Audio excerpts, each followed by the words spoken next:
This call is being recorded. Okay, so I just got the tone in my ear that Jacey Wyatt is with us.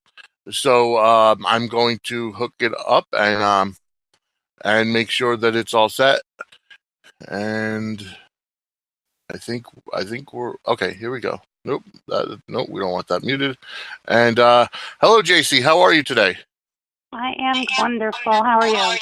I'm doing fantastic myself. Well, that's good. It's what we want. Everybody to be good and happy and have more money in their pockets. That's what we want. You're absolutely right on that.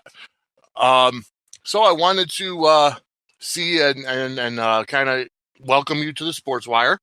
I Well, I thank you. I'm not the biggest sports fan in the country, but I'm going to be educated. I got tons of numbers that I can get you and information on sports. But obviously, as you know, running for governor, I get thousands of things thrown at me. So let's put one more thing. Can't wait to find out more about what you guys wanted me to talk about. Well, that's fantastic. I am personally right now getting. Oop, that's not what I wanted. I apologize. Something is actually. Is this what I want? Nope. Anyways, I'll get everything together. But I wanted to just let everybody. Technical issues are fun, but we definitely want everything to be good. Oh, audio options. That's what I wanted. I got that. And okay, we definitely well, as far as I know, everybody can hear you. That's the most important thing. And all right, so all right, so what? Let's start off. Let's start off, and let's first of all get your idea as to why you decided to run for governor. Okay. So I'm running for governor because it's time that a person that is not an elected official or career politician starts looking on how we actually operate this state. I have been entrenched in the Brantford politics for the last few years, so this isn't something that I haven't done before, but it is something that I absolutely have passion for. I have absolutely see where somebody as an outsider is going to be the more beneficial person that's going to end at the end of these. I think there's 12 Republicans. There's actually only 2 Democrats that are actually running right now. The others that are in our group are actually exploring. So if they explore, they're not really considered a candidate yet because they're only exploring. So I've decided, because I'm heard from the people, they asked me to do this, they've handed me the money, and we're going to spend the next year looking to fight this system and try to win at the end. So I've wanted to do this because I have the passion for it. I see how I can make differences in the state of Connecticut. And the biggest thing is the people of Connecticut who are reaching out, from the wealthiest to even the struggling to the middle class, everybody, seniors. They see me more of this final option because they see that there's more involved in me that they can actually relate to. And so to me, the reason I'm doing this is for the people of Connecticut. I can actually defend them. I can stand up for them because I don't have to answer to anybody else. I've already reached out to many of our reps and House of Reps and senators, and some are very open and some are very much the way they are. And that doesn't help us down the road from a point of view that we want them to be more open into changing the state of Connecticut and stop putting 300 bills in a session. There's more that we can do for the people than trying to find every single way we can tax somebody in the state of Connecticut. You're absolutely right. And it seems to me like this current governor has thought of almost every single way to tax us. And you know, it's one of those things where the running joke is pretty soon he'll find a way to tax the air we breathe. The thing is, too, people realize it's just not the governor that's doing this. Again, remember, you have all these legislators, and which thing gets confused, even like there's ads on TVs and you say, contact your lawmakers. Legislators are becoming our lawyers of our state, and that's why I have one representative I'm dealing with that has 17 pages of bills that are trying to come through the state. That's over 300, I think, a session. And to me, this is where I came out to be the first one to say, listen, don't you think you guys should have term limits on you guys? Why are you able to sit here and make this much confusion to us? I understand everybody wants an idea and what they want to come and create and make things better for people. That's great. But I think it's excess. I think we're coming in with way too many things, trying to make the system even more complex than it needs to be. I think there should be term limits on our senators and legislators, and I also think that we should also look at the amount of bills that we propose to the state of Connecticut that have to show up on my desk to sign if I would want them or not. It's just not Governor Malloy who's creating them. It's the force behind us that is the balance of our system in the United States, just like it is in the state of Hartford. But to me nowadays, it's that we have to look upon working with each other, but maybe solutioning it from a point where the governor's mission and goals are, not looking for how the reps want to do that. And just one more thing on that. These reps and all the House of Representatives, they are representing certain districts in the state of Connecticut. They are talking for those people, representing them. I would love to know if someone puts a poll out there, if their representatives are bringing bills that they ask them to do. And I guarantee you we will find a 0 on that, because I would say the people of Connecticut are not asking for these tons of bills to be showing up on people's desks up in Hartford. These are people who had their own mission. They have their own reasons for why they're creating them. They're trying to do something to get a name possibly. And to me, these are the people I'm going to be working with, and I don't mind calling them out, and I think that's what people realize. I don't like the way we're doing it, and that's why I'm running for governor. Well, that's fantastic, and I definitely applaud you for that. And one of the things that I picked up on that you said was term limits. That's been a hot button issue, in my opinion, for years, even at the federal level. Even one person I've talked to, there's others, but one of them, I said, I'm really going to go for term limits on you guys. And the person was like, well, I'll never support that. And I went back with, I didn't ask you to support it. I tell you what I'm going to do. And that's the kind of answer you need to have nowadays. Someone's going to be tough enough to stand up to everybody. Have to. That's what a governor needs to do now. You're absolutely right. And I definitely applaud that mentality. I mean, that's one of the, obviously not term limits as of yet in Washington, but that's the fact that you are coming over from a business side of things as opposed to a career politician. That's one of the things that helped our current president get elected. Correct. Absolutely. And I mean, right. We put a president in the White House that is obviously in the same position in a way I am, and at the same time is why Connecticut is reaching out to me. I am in the system. I'm already there. I've filed our papers. We are already on our way. If newspapers or other places don't include me in it, I don't cry. I can't make them report factual, truthful information that I am in the candidate group. That is the way the media works. They pick on certain things and they fly with it and they say things that aren't true. It is absolutely true. This media has a fake news that come out, and it's absolutely not the truth to the people.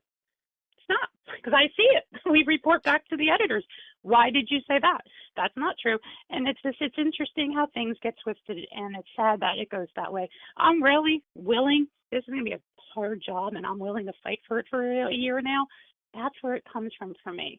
I'm willing to crisscross the state. I'm willing to talk to anybody and everybody. Think of in the last 3 to 4 weeks, I've been on almost every single TV. I've been national news. We're all over the internet. 800 people, I think, are on my Facebook without even doing anything yet. And I'm thinking on how this campaign is going to move forward for us. It's just great to be there before the others. The Republicans fight all they want. They can deal and try to find out how they're going to, whittle down the group of them. On the Democrat side, we have more of a responsibility to have a brand that needs to be created, the message that needs to be clear, which I have, and also taking the Democrats on the ride they needed, because there isn't somebody coming up that's a leader in the group that is what the people want. All the people that are going to come behind us, there are many more. I've already heard a couple other names coming up that are going to probably explore it. Let them. We've been there before them. And I think that's where people are going to either come and stay on our side, which they will, and others that are going to just try the field over the next couple, the year. All right. Absolutely. And I agree. Let's talk sports. And that's the first time that anybody's ever actually had to ask me about sports. Let's talk about sports, mister. I got some things I want to talk to you about. Okay, so all right, so let's start with one of the bigger teases that's happened in the past month or so. Governor Malloy had tried to tease that he wanted the New York Islanders hockey team to come up to Connecticut and play in the XL Center. Now, that would mean the XL Center would, number one, have to kick out their current tenants of the Hartford Wolfpack, but it would also have to go through quite a few upgrades and renovations. And I guess he was proposing tax money or whatever. What are your ideas on that? Okay, so big complex questions here. But so here's the point. In the state of Connecticut, we do not have the funds that you're asking us to have the dream teams come here. We should, okay? We need to start putting the funds together to anchor this type of projects. One, there is investors, there's wealth in our state that would be reinvesting in the state if they had the opportunity to know that they're not going to be tax burdened on everything they wish to do. They're willing to leave and walk, as we heard many times in our campaign. People in Connecticut vote with their feet. They walk away. They leave. They move. They can move. We can look up money that can't move in the state of Connecticut. So are our universities. They have endowment funds. They can't move Yale to Florida. We have other organizations in the state of Connecticut that are based here and going to have to be based here. We talked about GE leaving and United Technologies and all that kind of stuff. They're leaving because there's opportunities and smarter people around our areas gaining up on the state to find a way to get them to them. It's the same way with the sports, though. You could say whatever he wants to say. How is he going to do it? Where is it doing it? And why isn't it done is what people should be asking him. Okay? It's the same thing as I could say, I'm going to move the Patriots back here. We're going to make them here. We're going to invest $400 million for them to come back to the state of Connecticut. Anybody could say whatever they want. Are we able to do it? If I have a relationship with the Kraft family and the Kraft group sees the potential that this could be an opposition or an opponent for them, why are we not thinking we need to take businesses from Boston back to Connecticut? Because we're not that savvy hungry as I would be to make those offers and options. There is economical plans that you could see from North Carolina. We have Arizona's, we have Florida's, and they are booming because they have the team and the people working on all of those factors. So go back to what Malloy says something doesn't mean it's going to happen, then you should keep them accountability. Don't bring out something that we wish the people want and you can't follow through. If I say we're going to move a specific team, I don't see why we can't move one of them. Why are we not looking at that? Why can't we? It's money. It's investment. I mean, I think it was the Patriots Gillette Stadium cost $325 million that Kraft built up there, 68,000 seats back in 2002 it opened. When they spent $325 million to the infrastructure of the state of Connecticut, that was our loss when they went to Massachusetts. Whatever was being done that they could not make Kraft happy, if they need to eminent domain, 300 acres, whatever they needed, the state should have came up if they wanted that deal. And that's the same with me. I would use my governor powers to make a business stay. Continue. Doesn't mean you have to spend the money. I don't see why we need to send $50 million to a pharmaceutical companies in New Haven and hope they can pay us back because we want you here. No, they should want to be in New Haven and be able to prove on their balance sheets that we are worth the $50 million we would let them borrow.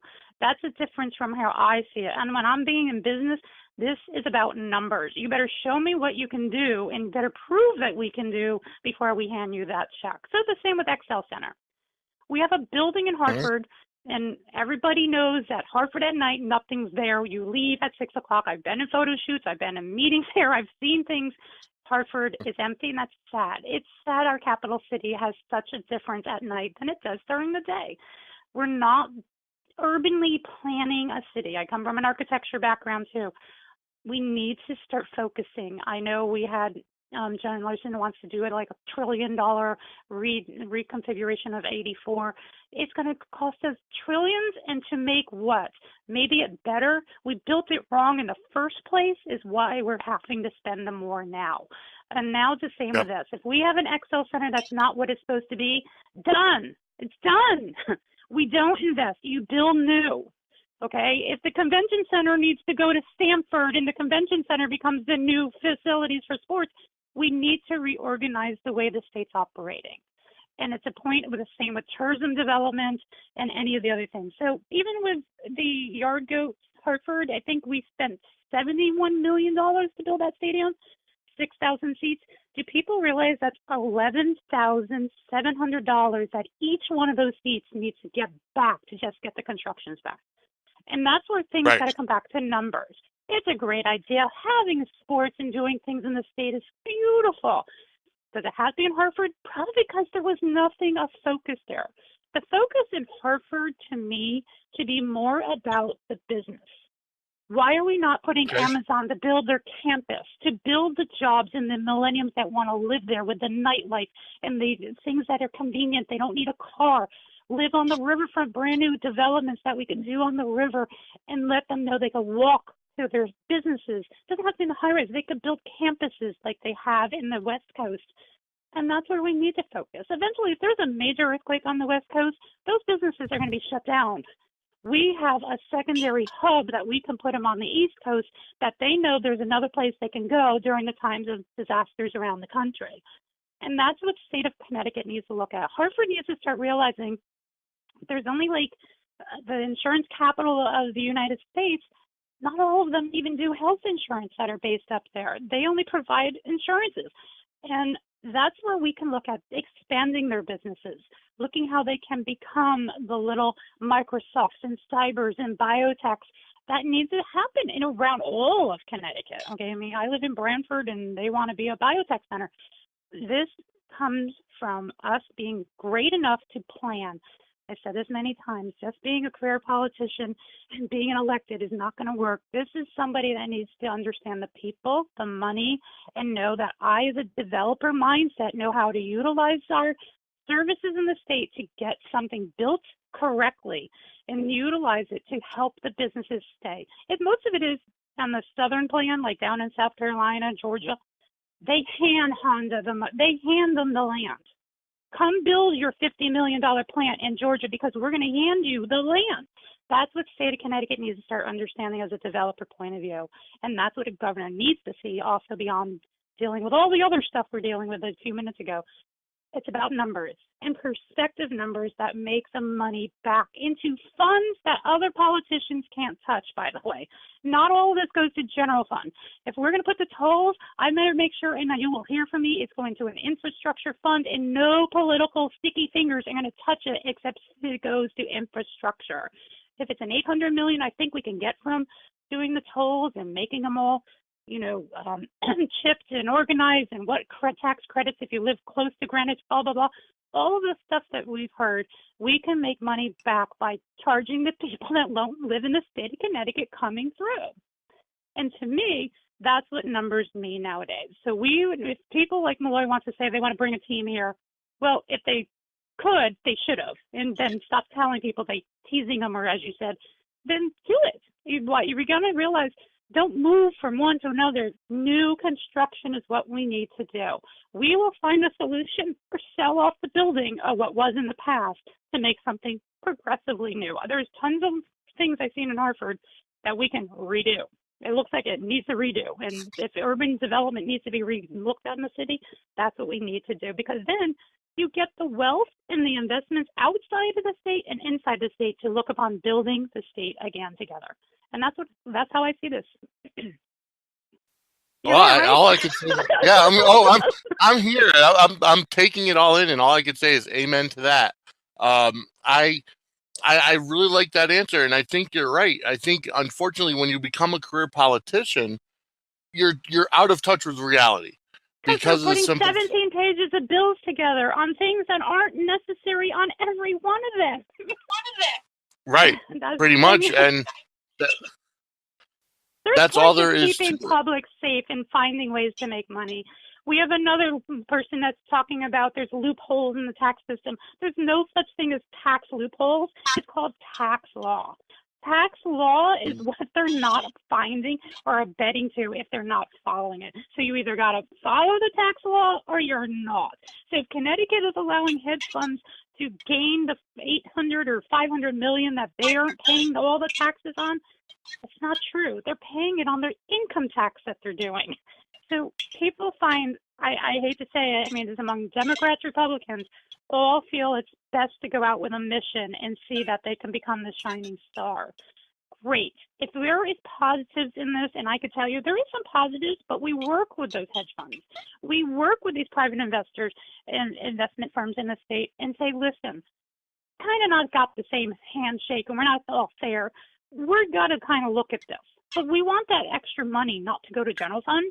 We want you to put into education in the state of Connecticut. You put that extra money that we're going to get from that 1% welfare tax or whatever we're going to do, wealth tax,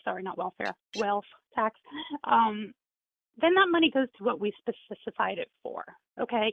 If it is infrastructure, if it's buying property, or if we're selling state land, listen, there's a lot of state land I could tell you about that might come up on the market for me to make more money for the state of Connecticut. There's so many things that are coming on, from legalization of marijuana to this and that and this and that, and where do you stand on guns and all that.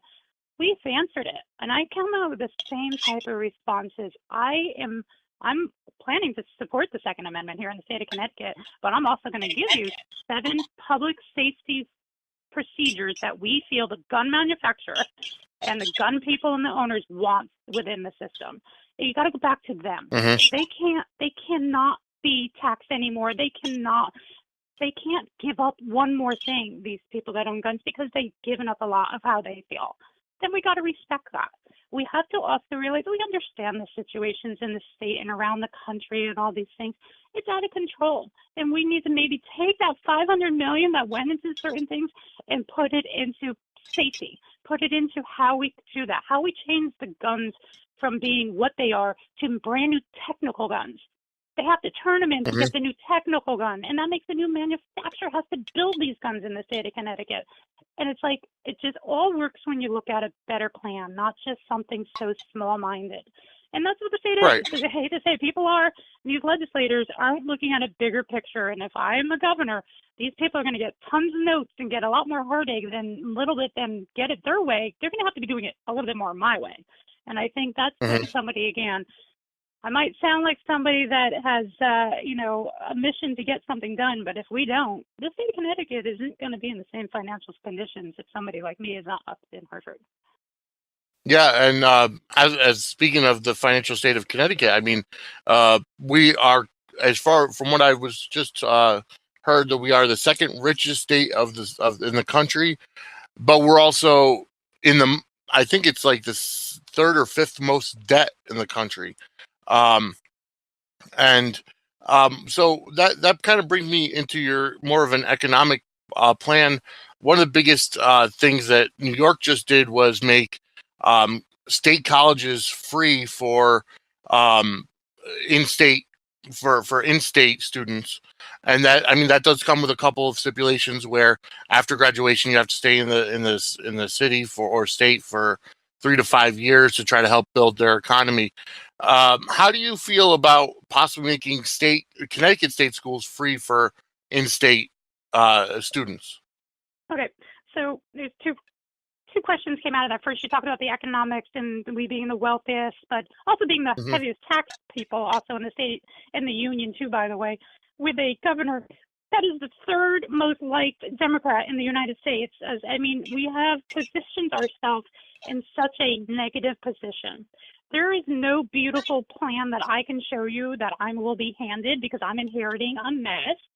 Okay, So financially, we would need a team. I'll tell you, whatever Republican almost comes to a primary, or whatever Republican down there in Greenwich, and any other, we have people that, you might see my lieutenant governor be a Republican from Greenwich. This is where we got to work together to solution this bigger problem. People with mindsets and businesses are going to be able to figure this out. We can't run the state like a business, though. It doesn't work that way. I can't. It just doesn't. We have too many things that we need to do for the citizens, and that's why the state can't operate like a business. It just doesn't work that way, and we have to look upon how it's protected to make the people and the citizens will be able to survive that ride of all the anti-money spending and all the other types of things that the state has basically, to me, said invested badly. So we have to reverse it. They're stopping it by not letting that continue down the road. We will have better, well thought out plans. more perspectives and how that money comes back, with alternative ways of how it comes back if it doesn't come on the same projections, quarterly projections and all that.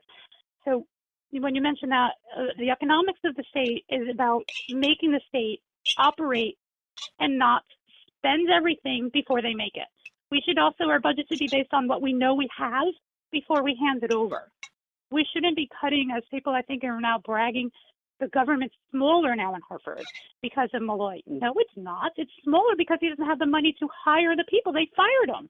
They had to let them go. Okay, pensions are out of control. They're controlling almost every position of our funding. We're in the position that pensions might be bounced back to the towns.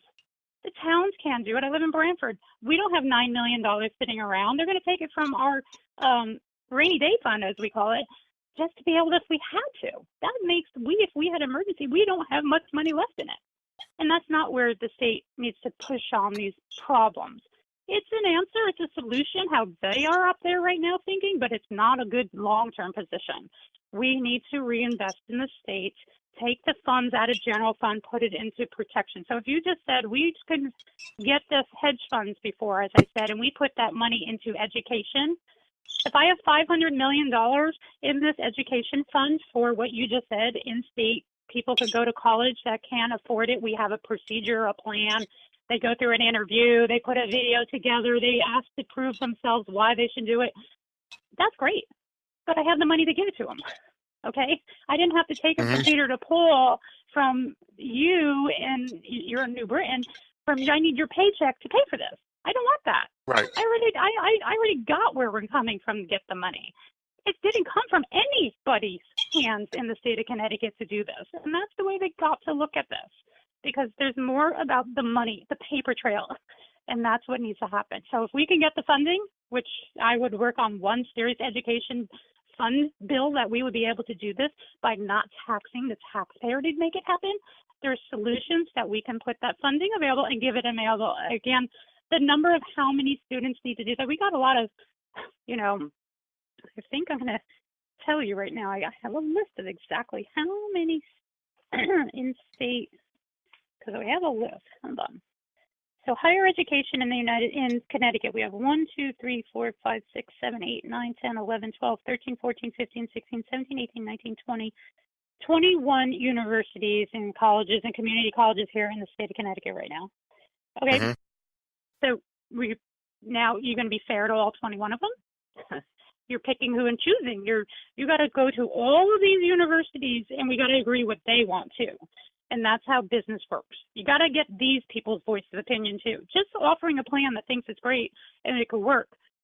People obviously are paying and putting people in college already and putting people through higher education. And yes, we're all going into debt in it. So wouldn't it be great to have some people, but why is it just some people only get that and not all of us get it? And so we have to find a way that all 21 of these universities have a plan and how they provide to the state that they offer 100 students per year, whatever at UConn offers 1,000 students per year. We can look upon how they need to also make their dollars on their balance sheets work too. So other states around us, again, I told you, they're savvy. They're business people that are conceptually creating these plans that the state of Connecticut's not spending the time to do it. Just look on the TV commercials. Have you not seen that there's a New York State come and move your business to the state of New York?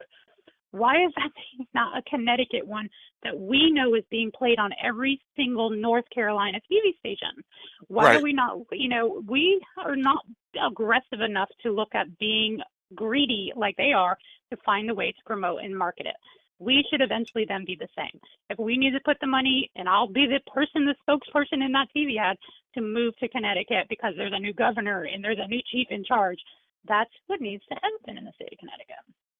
And I completely appreciate that. And I like a lot of your viewpoints. I like a lot of your stances. I really do. So you would vote for me? As a Republican, I do. I probably would. As a matter of fact, I actually voiced my opinion. The biggest response, not only are the Democrats so happy for me, but I'll tell you, the biggest response I've ever seen on this last 4 weeks of this campaign so far is a Republican, and droves of them, tons of them, thousands of them. I've been a Republican all my life. I would never vote for a Democrat, but I'm going to tell you, I would vote for you. And this is changing the politics in the state of Connecticut, that I, as a Democrat, am able to get a Republican to not vote for the Republican. Not in a primary, as the actual vote. So Right, that's great for me, because I'm talking as a real person. Genuine. and I think I that's care, where I politics bleed, has to go. I have just as many issues as many people would think. I have had an incredibly hard life too. I've come over hurdles to be where I'm heading. But I'm a strong, brave fighter for the people, and it's just because of who I am. And for me to gain that genuine connection with you is not a fake one, because I am me. People love that they can talk to me at anybody and can't believe they can talk. Why? Of course I would talk to you. You're not going to go to an advisor. I want you to hear from my mouth what you want me to hear. And this isn't me being a politician, because I'm not. I am somebody who's real. You want to shake my hand? You want to tell me you want to vote for me? When I'm at a grocery store, when I'm on the street, when I'm doing landscaping outside, I stop and listen. That's a genuine person of who I am. Just knowing this information and how I explain it, I hope explains how I feel about a lot of our finances and where we need to go and how we need to operate amongst our entire state, and how people need to come together. It's just how I answered the education thing. This is the solutions that you're not hearing from the others. And I know it. Right. Because they don't think like me. They don't. They could steal these ideas and go out and start saying them, but you heard it here first. And that's what happens. So. And I think, and you brought up the idea that, it on party lines. It has more to do with the individual person of, what their stances are. It just because you're a Democrat doesn't mean you can't have Republican viewpoints. It doesn't mean you can't agree with some and agree with some Republican stuff and disagree with some Democrat stuff. I think it has to, I very clearly went out on the internet, very clearly calling out Dan Drew, that I don't think he should spending his time worrying about Jeff Sessions down as the Attorney General in federal government when he's running a mayor of a town. These are where I call out my own people. Why are you wasting the time on calling out something that you feel is more important than why we aren't investing in Middletown? So to me, it's the same. As quickly as don't think I always have the right connection and feel that what Chris Murphy or Blumenthal or Rosen or Delora or John Larson are saying what I feel. Just because they're Democrats doesn't mean that I'm on, oh my God, they're my icons, I got to work with them. I don't come from that background. If I feel right. I got to scream sanctuary Saturday, sanctuary city in New Haven. No, listen, we might stop the sanctuary city thing. And I'm able to voice my opinion on that. And that's the power of the people right now.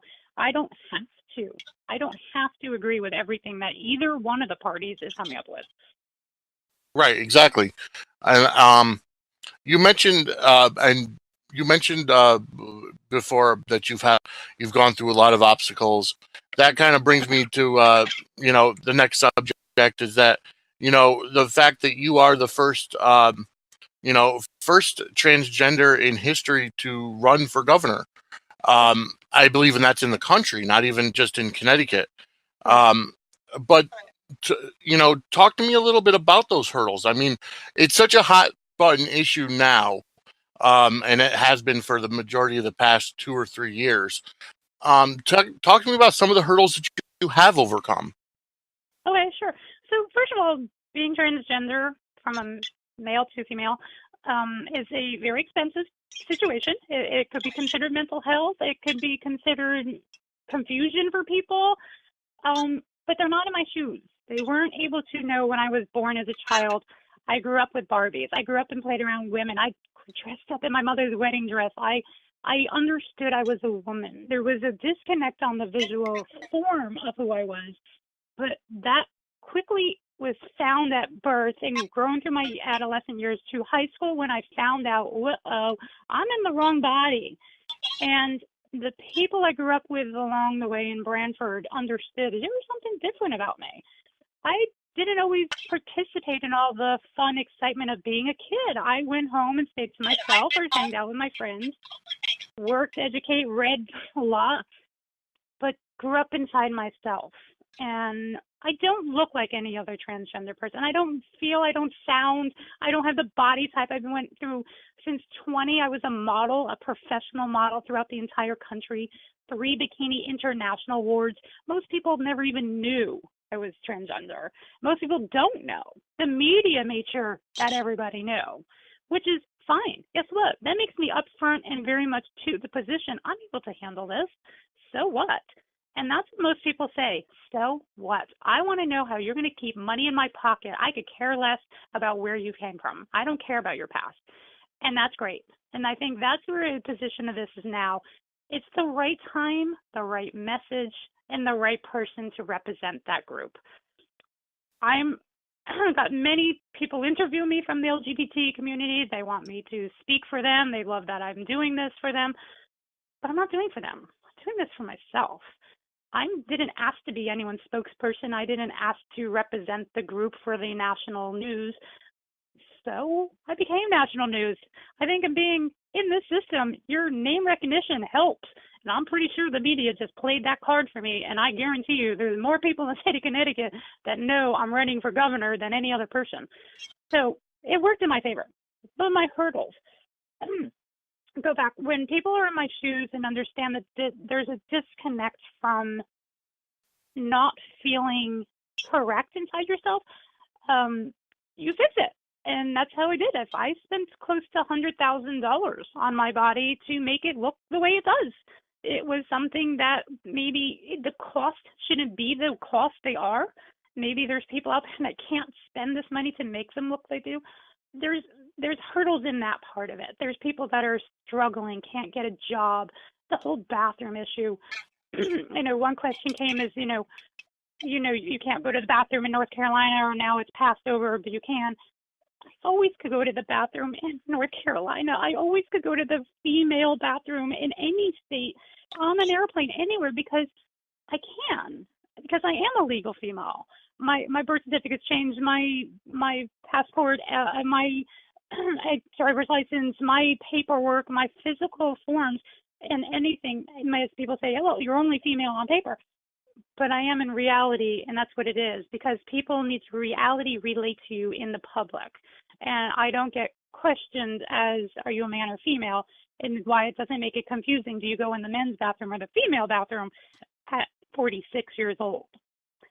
I've always went to the girls' bathroom since I've been a child. I always did when I was in high school. And so to me, it becomes just a learning curve, I think is how I'm going to say this more. I'm a learning curve to people, but at the same time, it's something that they're going to talk about and it's going to fade away. It's okay, I heard it, I'm done with it. It's not going to mean I won't vote for her.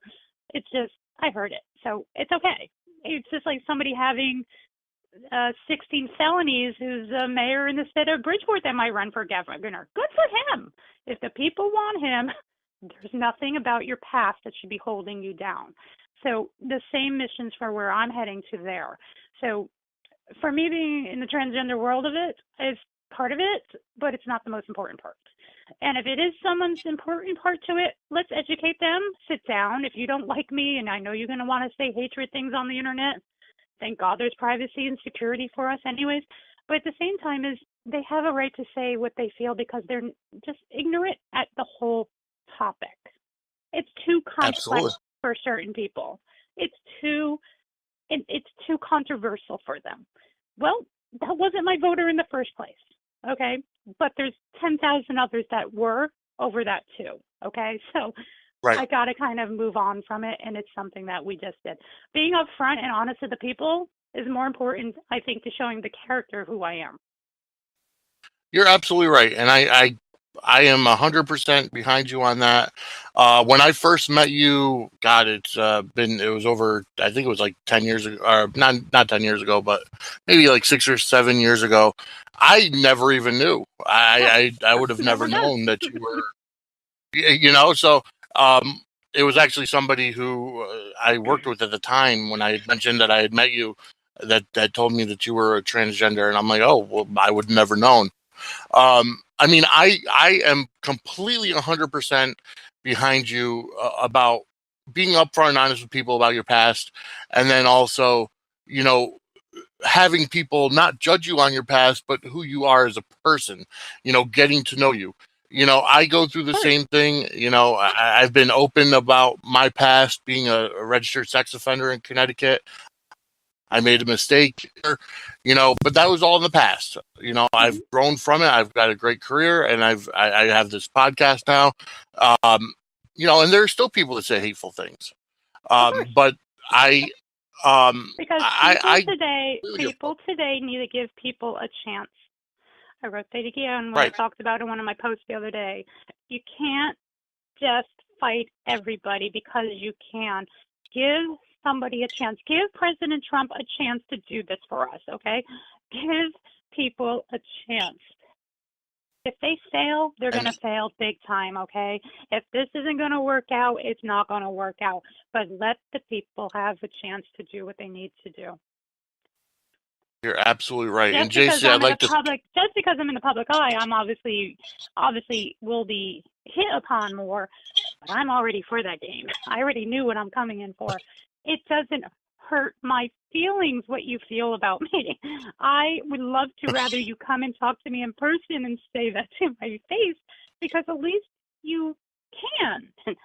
Doing it behind the computer is a whole defensiveness that people can say whatever they want, be whoever they want, be fake people, not even be who they are. We have reporters in our own local area that writes his own negative comments on me because he can, because nobody's getting up other than me to say, you write those.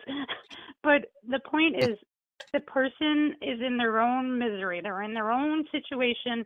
They can't concept this. It's too complex. But you know what? I think we spend quite a bit of time talking about numbers and business perspectives. That might be too complex for them too.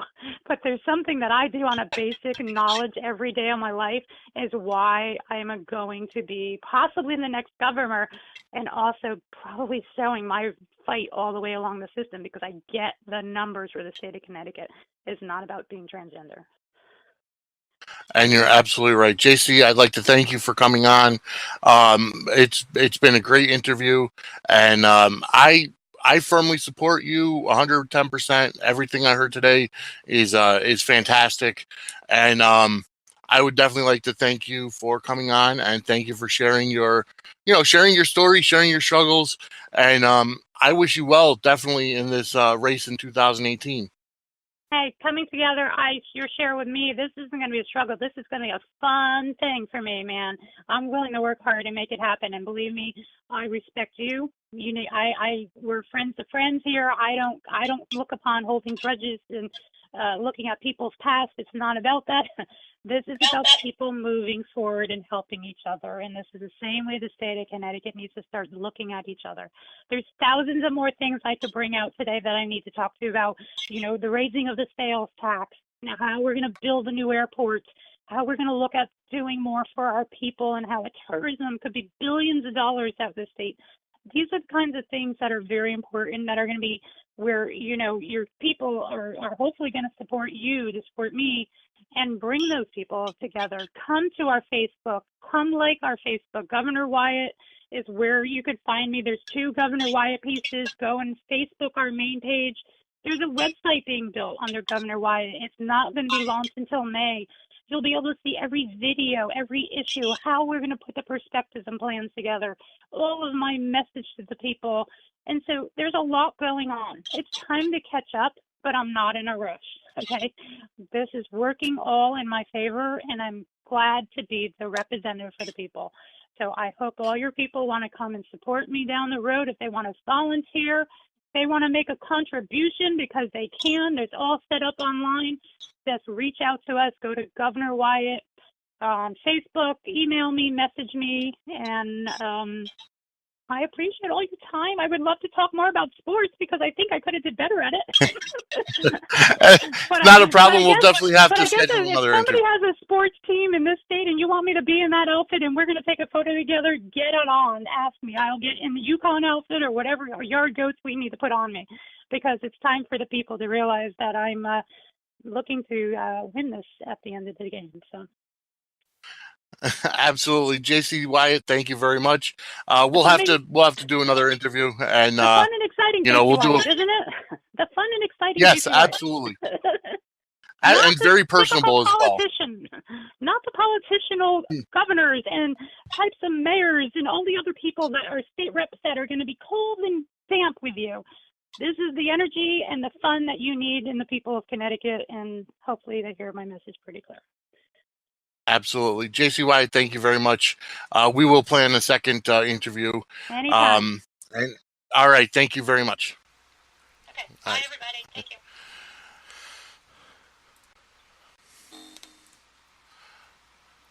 And that was Jacey Wyatt, gubernatorial candidate for Connecticut. I'd like to thank her once again for coming on, and definitely it was a fantastic interview. I have to. I think I have to kind of put. I have to. I have to realize that I have to stop using Firefox. I think that's what it boils down to. I'm Jacey Wyatt, candidate for governor, and I approve this message.